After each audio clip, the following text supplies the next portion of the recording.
Welcome to Before the Work Begins with me, Jo Hutton, senior yoga teacher and author of best-selling Substack Yoga for Tired People. And in this podcast, we speak to the movers, the shakers and the creatives and find out what they are doing before the work begins. Are they really getting up at 5 a.m. and taking cold plunges, or are they just trying to get by like the rest of us? I hope you enjoy.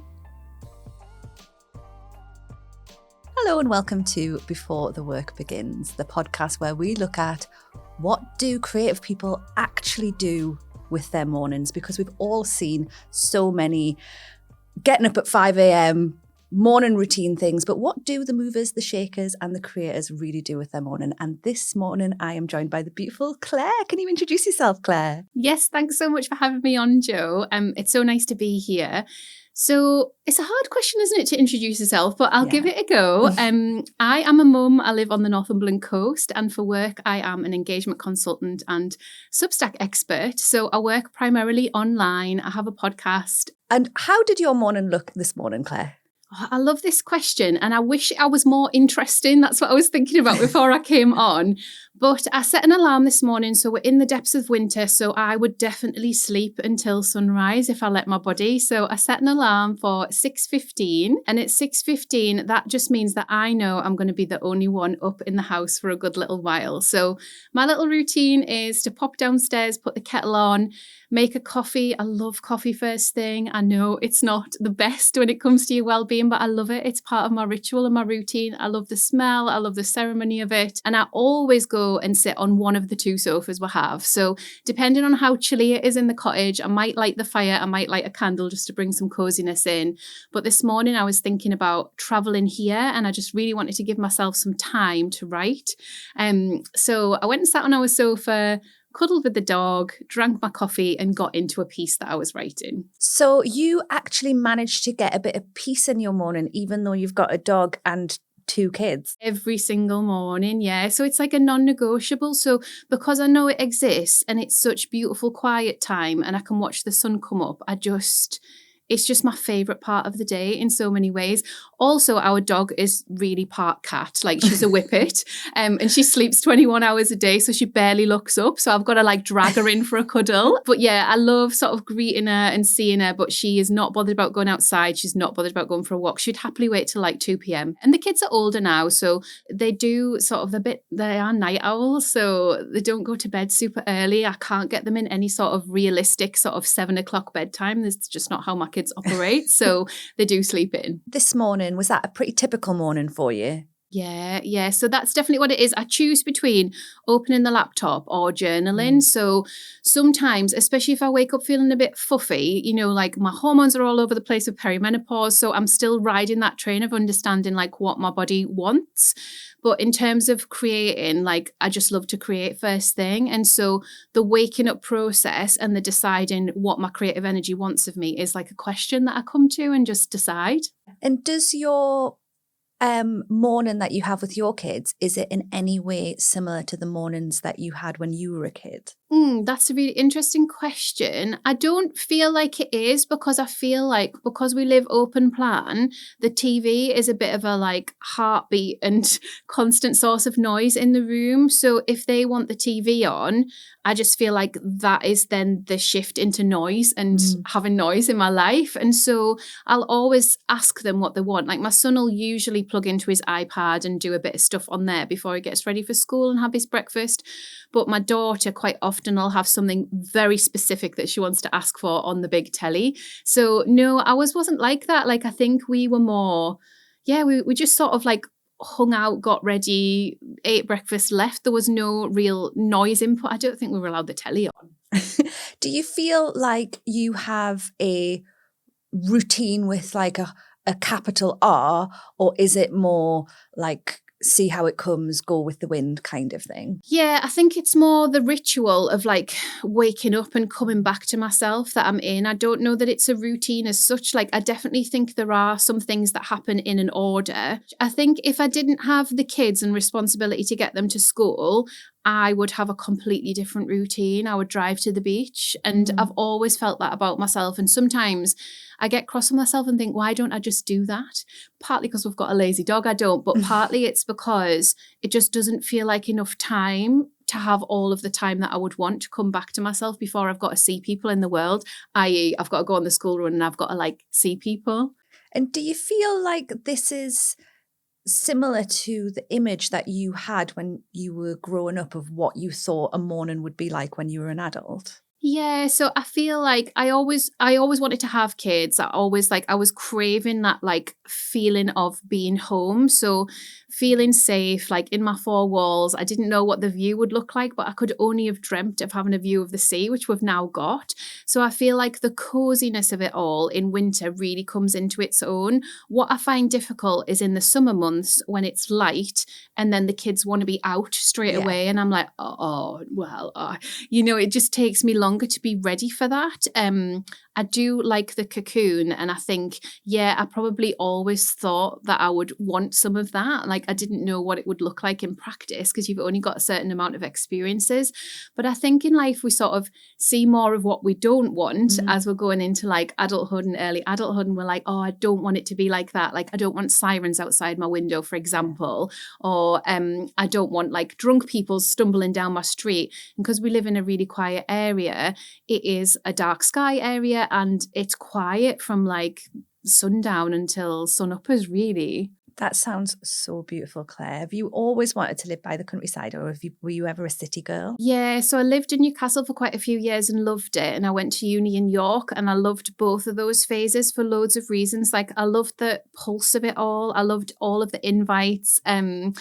Both from friends, but like through work as well. It was just exciting to be invited to like first nights and premieres and like nights out and stuff with casts and things like that. And it was only when we had our son that we wanted to change it. So my husband was really struggling with PTSD and grief. So he had two griefs back to back. His mum and his brother died 3 months apart, and it just turned everything on its head. So because I'd always wanted to do the work that I did, I really struggled to understand how I could create the work that I wanted to do, but rurally, because the opportunities are limited, but also you're not there, like you're not seen at the events, like people forget about you really easily. It's quite fickle. And so for us, I think it was like a bolder move for me than it was for Dave, but it was a move for wanting to feel like his healing was possible. And I was just like, we'll just make the rest work. And so I opened up to one opportunity that was quite close geographically. And then I commuted into the city for a little bit. It's only half an hour on the train. So it was doable, but it was really full on. Like the evolution into motherhood, also like holding a partner who was really unwell and then trying to make ends meet and work out what we were going to do was a bit of a baptism of fire, especially in such a quiet community. Did that transition, was that something that was very abrupt, or do you think that happened over a period of time? Yeah, so I think it felt abrupt. So we were going to rent out my house in Newcastle, and we had tenants lined up, and we'd bought this camper van. So we were excited to go on this camper van adventure with our son, who was like just a few months old at the time. And so we paid the deposit on the camper van and we were ready to go. And then my mum got diagnosed with cancer. And for me, it was just like a full shutdown. I was like, I've had my time of being free and traveling and not caring and just like living for me. And now like I've really got to think about not only for my son, but also for my mum, because we weren't sure which way it was going to go. So I had to cancel that arrangement, and then we put the house up for sale again. And luckily, because a cafe had opened close by, we made like another 20 grand on the house. So it was like, oh, that's a bit of a sigh of relief because we can afford something different now. So it was like everything just sped up and happened really quickly. But I'd always loved being close to the beach. So I was like, I wonder if there is anywhere that we can find that's like close enough to the beach, but still got that like stepping back in time feel. So we found our house, and then we've sort of, done work to it, extensions and this, that and the other in the last 10 years. And now it feels like we've completed the vision with that, and I'm sort of craving to vision into what's next. But yeah, the transition from city to rural was really hard on me. Like I felt like just quite lost, like I'd lost this heartbeat, I'd lost this network. I think life was just changing for me, but for lots of other people. And it did feel tough at first, but I enjoyed having that like city commute for a little while. That was good. Your husband is a yoga teacher, and do you find that he has an impact on how you spend mornings as well? Like meeting him, did that change how you would spend a morning? Yeah, I mean, he loves his sleeping, Joe. Like, he won't mind me saying. He will mind, but he won't mind. So he's the night owl, and he definitely loves the sleeping. So it was like perfect for me, because I was like, oh, he's just going to be sleeping and I'll just crack on and do my own thing. Dave is not a morning person at all. He's gone through some really beautiful spells of like getting up for sunrise meditation, getting up and doing things like at that point in the day, because it's a really beautiful practice, but he always gets really fatigued afterwards. He has chronic fatigue anyway, so we're always watching that balance. But yeah, he always thinks he can do mornings, and then he's like 3-4 days later like, oh, actually no, mornings are just not the one for me. Do you ever feel a pressure that mornings have to be a particular way? Do you think you're saying that he goes through spells of wanting to get up and doing a sunrise meditation? Do you think he feels a pressure that he should be a morning person? Yeah. I think society and the system teaches us to be that way. And I think because, it's always reflected back at, like, as a kid, they'd be like, Claire's such an early bird. I was always up before everyone else. Always. I would be doing my drawings, I remember, and I would be eating cheese and mayonnaise out of the fridge, which is so bizarre, but I remember it so well. And I think it must be that I didn't or wasn't allowed to like make toast or something, but I was allowed to get cheese and mayonnaise out of the fridge. So I'd have my cheese and mayonnaise and I'd just do my drawing. So it's pretty much the same now, apart from I swap the cheese and mayonnaise for coffee. But yeah, I think so. And it's like, because it's always felt really natural to me. Like, I remember going on the paper rounds with my granddad. Like, my grandma and granddad had a newsagent, so he would take me out on the paper rounds, and I loved it. I love the quiet part of the day. He would always get up and walk like miles and miles and miles first thing. Like, he would describe himself as a bit of an insomniac, but I know that he liked the mornings as well. We had those conversations. And so he would be up. That was part of his routine, doing the walks. And I think that is in me, like I would if I wasn't tethered to the school run. Tell us a bit more about the paper rounds. How did that look? It was so cute. So my grandma and granddad owned a newsagents and a sweet shop. So when I was about 8 or 9, we went to live with them in the Northwest for about a year. So I went to school around there, and like everything changed, but I loved it. I loved being with my grandparents. It was like the best time. The daytimes were so fun. And then, because the paper round was always early, you'd have like your milkman would be out and about, and like nobody else. Like, we would walk and drive bits of it as well. And he would deliver the morning papers and magazines. And he never said that much, but I just was really happy to be in his company. It was really fun. It was like a whole year of like hanging out with your grandparents, which I just loved. And they owned a sweet shop. I know, yeah. So I would literally go down, and it was all the plastic jars behind the counter, exactly how you would imagine on Willy Wonka and stuff like that. And you could just literally pick whatever you wanted. So yeah, it was really nice. And I used to get fascinated at all the colours. And then I was allowed to go behind the counter and like serve customers as well, like with an adult, but I'd be there. And obviously they'd be like chatting and asking where things are, and like ordering a quarter of this or half a pound of this. It was just so sweet. So it sounds like when you were growing up, you were really in the hub of a community, like the village shop and a news round, like that's like the part of a community. Do you think that has affected the work that you do now of wanting to create communities? Yeah, I think so. I think there's something about what I figured out a few years ago. After I had my daughter, I had some therapy because I gave birth to her alone in the pandemic because Dave had COVID. So there was this period where there was loads of stuff resurfacing for me around like feeling alone and not feeling safe. So I had this beautiful therapy and it really helped me understand why I'd made some of the choices that I made. So I used to work in festivals and events, and it was like I was addicted to the buzz of it all. Yeah. So the amount of people, yes, but then also like things going wrong and having to fix them really quickly. It was like fast responses all of the time, and seeing something come to fruition that you'd worked on for like 6 months or a year, and there's no other feeling like it. Like the performing arts like is one of the most mind-blowing experiences to be part of that we can ever experience as humans. So I feel like part of what I figured out in the therapy was like, I was addicted to that. Like those feelings just felt like living, like nothing else. And I think because I'd gone through these periods of really like quiet time and a lot of solitude that I wouldn't have chosen, having forced solitude, having Luna and feeling like no one's coming and I can't get off this bed, sort of brought it all back. And I was like, like I just thought I was living my best life working in the arts, but no, like this was like a big beacon for me to like feel, and feel part of something. So the way that it sort of ended up working where now I work online is not really through choice, but probably I think I was close to burnout when we hit the pandemic and then I fell pregnant. So it was like the perfect storm, really.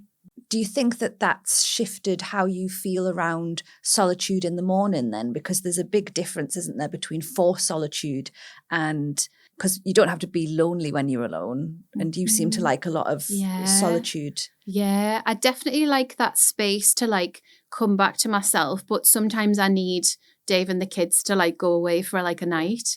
And I just need that. And then I'll start to like really ask myself, what is it that I want to do? What is it that I want to eat? Because a lot of my decisions are about other people. And like, it's part of being a mum, yes, but because I feel like I've obviously had this caring role for my husband quite a few times in our relationship. We've been together 12 years now.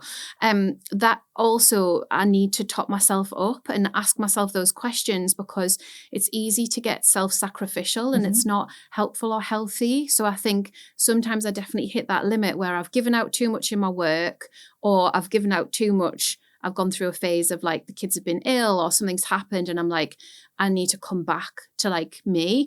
And so there's little frameworks within the week that definitely help me with that sort of stuff. I've got a spa membership, like I like to walk the dog alone and stuff like that. But I think ultimately now and again, it all just gets a bit much. Yeah, I totally know what you mean.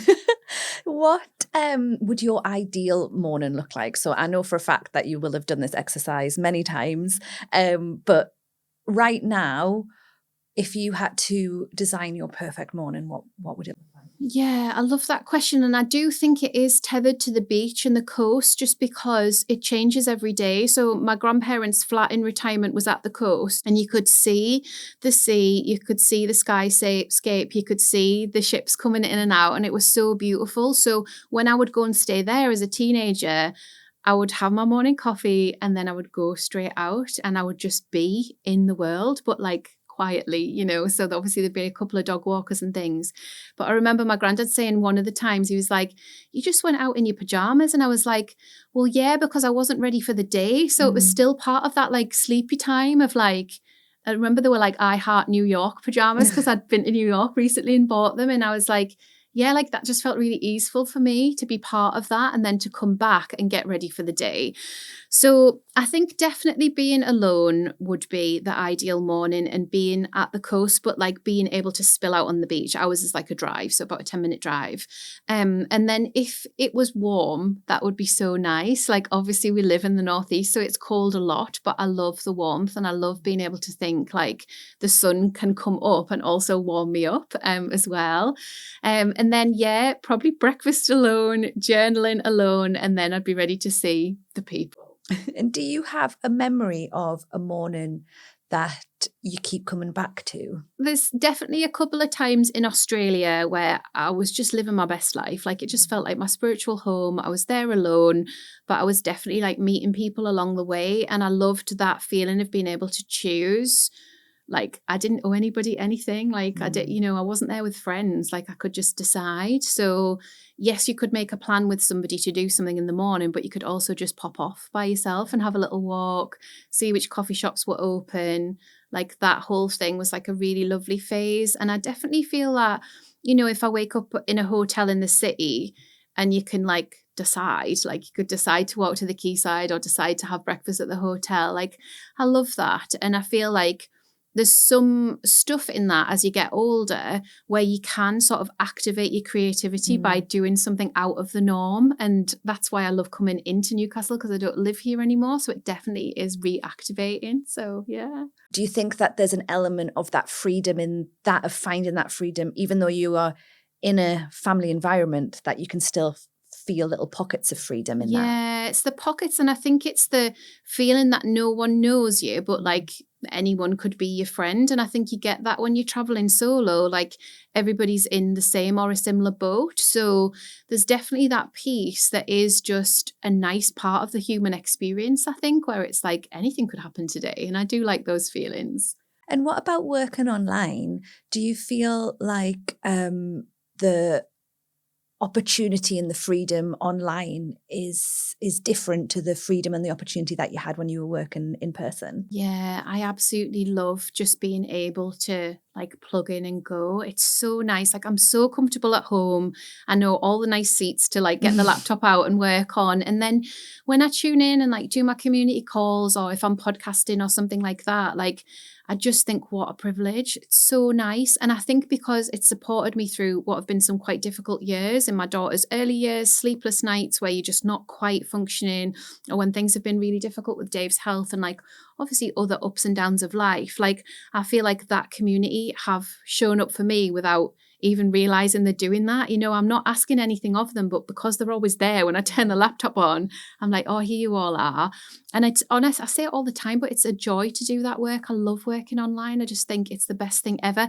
If someone unmutes and talks and there's like a new accent, I'm just like, where are you from? Like yesterday it was like Arizona, and I was like, how cool. Like what a brilliant thing. So good. Does the fact that you are working with people with completely different time zones, do you think that makes your morning feel different? Do you have a particular way of like managing that? Do you cater to other time zones, or do you just say these are my time zones and that's it? Yeah. And so I definitely think there's that piece of understanding that you can't be everywhere all of the time, all over the world. And you've got to definitely come back to yourself and be like, when is my energy the best? Because that's when I'll do my best work and my best space holding. So I tend not to do anything after 4 o'clock. And so that's been kind of my rule. I know that about myself now, and I know how to manage my energy around what the kids need and that big shift in gear when they come back. And so it is a lot of no's to evening stuff, unless I'm, you know, flying solo and somewhere else in the world. Do you prefer a light morning or a dark morning? I like to watch the sun come up. So it's that transition piece for me. If I can catch that, and I know it's early, but I've been known to get up at like 4, half 4. Whoa.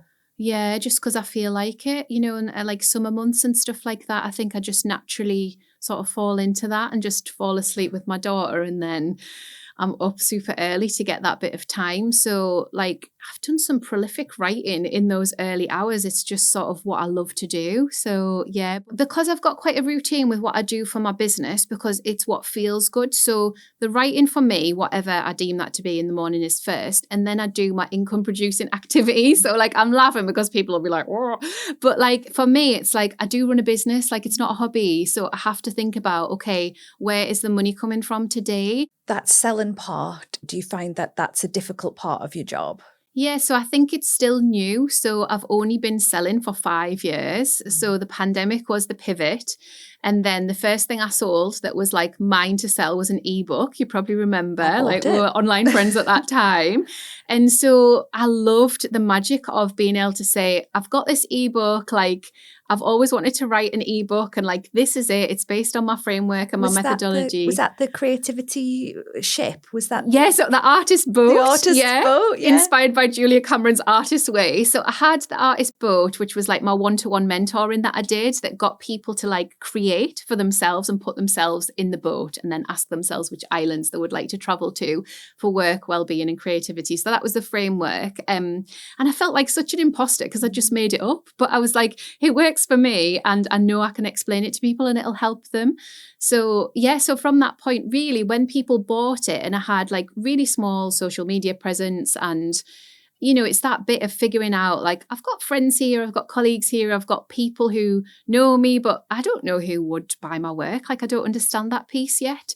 So it was all quite new. And then now, you know, it feels more easeful. It feels more like this is something that I do and I like to do, but sometimes it feels hard. And I think I just have to let it feel hard. Sometimes it's because I'm second guessing the language that I'm using, or sometimes it'll be, something else has happened online that's felt quite difficult on my nervous system. And then I'm like, oh no, I've got to like put myself out there. So there's always that piece, isn't there? And then for me, the more easeful pieces are when it just happens anyway. Yeah. So I'm like obsessed with when does it just happen anyway, when it's not me orchestrating it.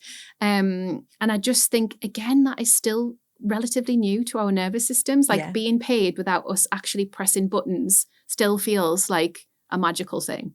If you didn't have to do any work, what would your morning look like? I love that question.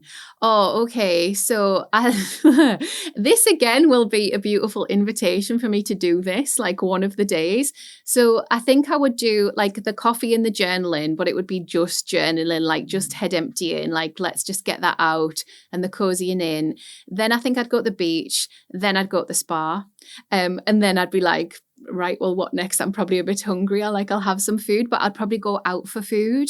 So I love it when you go to a hotel and they're like, here's all the food, when it's your hotel breakfast. Is like one of my favorite things. So if I could go somewhere where it was like probably like one of the places we've been on holiday, it's like the most indulgent breakfast. They've got honeycomb where the honey's dripping off the honeycomb and you can just like get spoonfuls of it. And like, it's not like on a normal morning that I'd have honey, but in the hotel mornings I do. So I'd probably go somewhere like that and just have a lovely breakfast. And then it'd be 1 p.m. and I'd be like, oh, I'll have a little sunbathe now. So probably describing a holiday more than anything. But I do think there are parts of what we really crave that we can weave in as a more free, like holiday-based existence. We don't have to wait, do we, to experience those things. But yeah, being taken care of, I just love. Like, I love if someone's like, I've made this for you. It's so nice. And that's actually one of the questions that I ask on the podcast, which is, if you were at a hotel buffet, what is your strategy? What are you getting? What's my strategy? I love that. Well, I like a little sit first, so there's no rush. So I think when I first got introduced to buffets as a kid, I was like, I couldn't really work it out. I think because I was always quite a hungry child. My daughter's the same. So I was like, there's so much food. Whereas now I have a little sit. So I'll definitely get a coffee because it's never that good in the room. So it's always good to get a coffee first.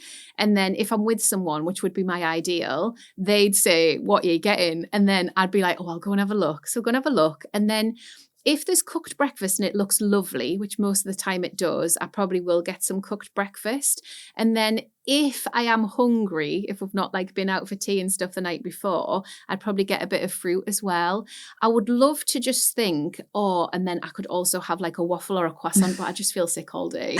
So a cooked breakfast and then a bit of fruit usually. Are you a breakfast person? Do you like to eat straight away, or do you like to eat later in the day? Yeah, so later. So Dave and I usually have something with eggs, like between 9 and 9:30. That's our little routine, which feels quite nice. This morning I had a hot cross bun because I was making one for my son and I was like, that smells amazing, like the cinnamon and the spices. So I thought, yeah, I'm going to have that this morning and then I'll see what happens later on. Do you feel different about your eggs now that you don't have your chickens? Yeah, I miss the chickens. This was actually a really beautiful part for a long time of my morning routine because for those people who don't know, chickens won't get up when it's dark, so they want the sunrise as well. And so you lock them in at night away from predators because also they like it to feel safe and they do their little nest and everything. And then so part of the morning routine is as soon as you see that sunrise, they'll happily be out for the whole day. So if it's in summer and the sunrise is really early and I let them out, then they'll be out until sunset, like later on. But if you don't go down and it like gets to be like an hour or two's past, they'll be squawking to be let out because they know. But that's all they know. They just know that they come out during the daylight hours and then they go to bed again. Although we're all great. We had so many little personalities. We rescued some as well because there's loads of different rescue missions and stuff over the UK to like give expatriate hens a new life, like a retirement. Well, I know what happened was it was one more thing to take care of and they're quite messy. So although the manure is great for the garden, it's still graft. So I do see chickens again in my future. Like I think that would be so lovely, but not for a while yet. And you hold quite a lot of space for everyone because you've got your husband, you've got your kids, but you've also got this online community where there's a lot of space holding there as well. So I can see how you have to have specific things in your routine to bring it back to you? Is that a balance that you feel like you've mastered now? Yeah, I would say to a point, I think the fears have got a lot louder. So like, what if I get sick? Like, what happens? Because it is me. Like, it's me orchestrating a lot of the things domestically, but it's me online. Like, there isn't anybody else that can stand in. And I think you end up feeling a bit vulnerable. Like, that might be a midlife thing as well. But sometimes it's that, but it's made me value myself more. I think I probably had quite low self-worth for quite a lot of years, for all sorts of reasons. But I think when you start realizing that, you're like, oh, but like I am the asset for all of this to happen. Like, I need to take care of myself. And I think your messaging is gorgeous around this, because what we're taught around self-care and how we should be taking care of ourselves doesn't actually always fit. So the invitations to maybe slow down, or to think about, do you need to stretch your shoulders out, or like, yes, take a yoga class if that's what you want to do, but it doesn't have to be all of that stuff, and you can still be consciously taking care of yourself. You have a very similar way of making things happen to what I have. I see a lot of similarities between the way our minds work. And one of the things that you seem to be really good at is making dreams come true. So you seem to be able to like dream, like you allow yourself to dream, and then you take elements of that and then you like alchemize it into your life. Do you ever find that can have the other side of the coin, when you find it difficult to know when to stop dreaming and be like, oh no, wait, I've got the dream now? Yeah, I think this is a really interesting one, isn't it? And thank you, because that is a big compliment around me as a person, but also my work. Like, for me, I feel like if we're not standing inside of the vision, what are we even doing? Like, why wouldn't we? Because life's so short. And I think life will remind you how short it is a lot of times. You know, if you're not paying attention, like, life will get you to pay attention. So then the expansive dreaming piece for me is because of the creative element of like creating that masterpiece that you're proud of. Like, I'm not an artist, but I feel like life is art. Like, we can make choices that orchestrate something really special for ourselves, and we are allowed to choose that path. It's really funny because I was just having a conversation with a friend, and she was telling me that I'm her inspiration, but I also find that she's my inspiration. And I was just like, I can't believe we're having like this beautiful, deep conversation with each other about, like, she's been my inspiration for like over a year, but I'm also hers, and I didn't know. And it's that piece, isn't it, where you do what you do and you don't know where it'll land with people or how it'll influence them or if they'll care, but you can still do your beautiful work and the right people will find you. And I think online life has taught me more about that. I think I'm still trying to understand it and hold it because it's so big, you know, so holding bigger communities, yes, but also understanding that if one person wants to have a grump, there's a million more people that won't, you know, and holding some space for yourself around that, because it can feel quite vulnerable and we are always just trying to keep ourselves safe, aren't we? And it's really radical. I think it's a really radical thing to do, to dream big, because so much of messaging is to stay small, especially in the northeast of England, is to stay small. Have you had any pushback in your real life from your big, beautiful dreams?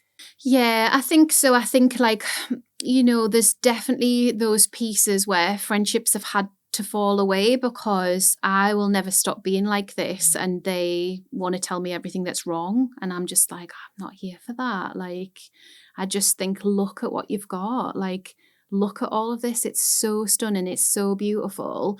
If you want to immerse yourself in other things that make you feel really negative, like, I just can't be here for that. So part of it I recognize is like a protection mechanism in myself, where I have created a bubble around gratitude, abundance practices, because they've been the things that have like kept me feeling not only aligned with myself when things have been really hard, but also in a space of the duality can be true. Things can be really hard and really scary and also really, really beautiful at once. The job that you've gone into, there is no blueprint.